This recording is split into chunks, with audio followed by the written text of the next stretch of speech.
بهار آمد. بهاری پرسخاوت زندگانی و طبیعت را روح و روانی نو عطا می نماید.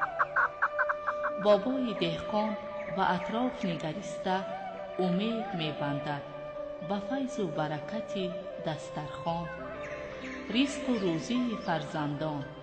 شکر می گوید با تحمل، اندیشه و اخلاص، نیتی پاک و آرزوها.